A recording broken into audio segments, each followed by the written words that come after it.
Hello and welcome to a look at Ivanhoe for the Amiga, a game that was released by Ocean. Now, to get some background information kind of thing, let me quote the one-page manual that this game deserves to have apparently. Enter a medieval world with the Knights of the Crusades, a 12th century adventure to rescue King Richard from those in collusion with the evil King John. Cross Europe via land and sea to Austria, where Richard is imprisoned in a fortified castle. The most dangerous part of your crusade now begins as you seek his liberation. Will you succeed to become a legend, or perish in the process? As you can likely imagine, you are in control of Ivanhoe, a knight featuring a sword and a shield that he can use to defend himself and attack enemies along the path that he has to navigate, going through a total of 5 areas to reach the king and get him rescued. As you move along the path towards your destination, you will be fighting against various different enemies, ranging from barbarians to archers to axers, who more looks like martial arts individuals. And then of course pick up power-ups, because power-ups are important for a game of this type. And you can get food from birds that will try to attack you, and if you smack them, they will turn into a roast, which is always useful. It saves on the cooking time. The power-ups are either gained from the archers in the treetops, where you have to jump up near them, and then Ivanhoe will smack them with his sword. And then you can pick up whatever they drop, which can be anything from a power potion that will triple your attack, which is something that's a bit bizarre to look at, but it basically splits your character into 3, so he attacks in 3 directions at the same time. So you can get a super shield, which will add extra protection, and a flaming sword that you can charge up to become a smart bomb kind of thing. Besides the enemies, there will also be things like boulders rolling down towards you that you have to jump over to avoid taking damage from them. There's not an awful lot more to say about this game, so let's just cover some technical stuff, shall we? From a graphical point of view, I don't exactly know how I feel about it.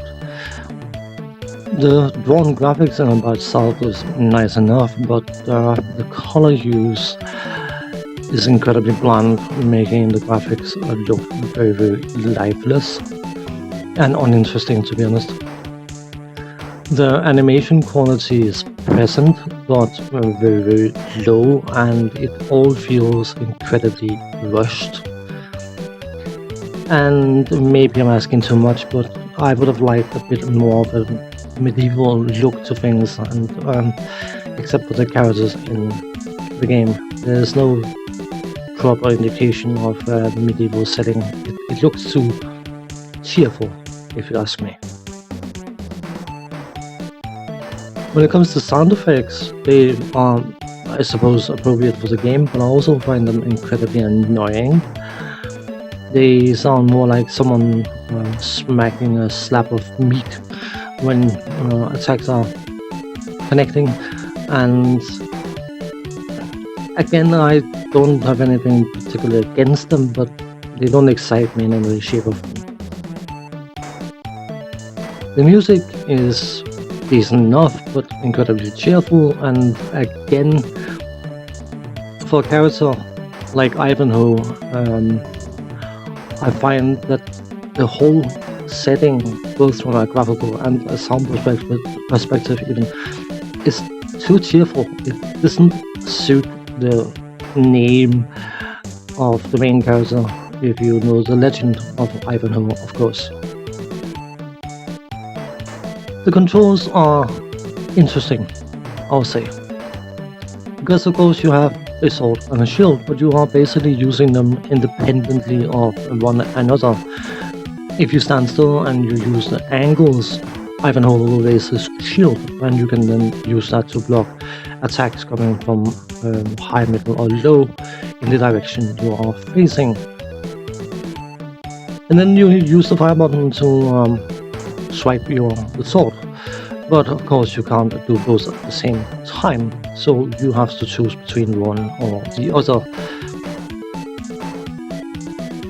The tightness and sensitivity of the controls means that unless you are absolutely sure you are moving your joystick straight right or straight left, Ivanhoe will stop up and start blocking randomly, and it can feel like the sensitivity is working against you more than benefiting you. I have to admit that I know the commentary is a bit throwy, and that is because that is my opinion of this game, to be honest, that it is a bit throwy. The amount of lives you're given are insufficient for what you need because of the unreasonable challenge level that the game throws at you, and that is because of the chunkiness in the graphics movement, the clumsiness in the controls, the hit detection being so incredibly creative that even though there's no indication that you should get hit, you are still getting hit, and the fact that you are locked in a position where you are blocking or attacking but not able to resist the damage in any other way means that you are going to be slugging your way through the game, and you can likely, by playing this game several times, get some sort of feel for what you need to do and what you don't need to do in order to progress. But the real question is the gameplay enjoyable enough to justify the amount of time it will take to get remotely competent at this game, especially when the competence level is determined by your tolerance towards clunky and clumsy game design. I will admit I'm a bit of a purist. I don't like when established anything gets tampered with, like when Robert Downey Jr. made Sherlock Holmes into an action hero. The two films were great, but they had nothing to do with Sherlock Holmes.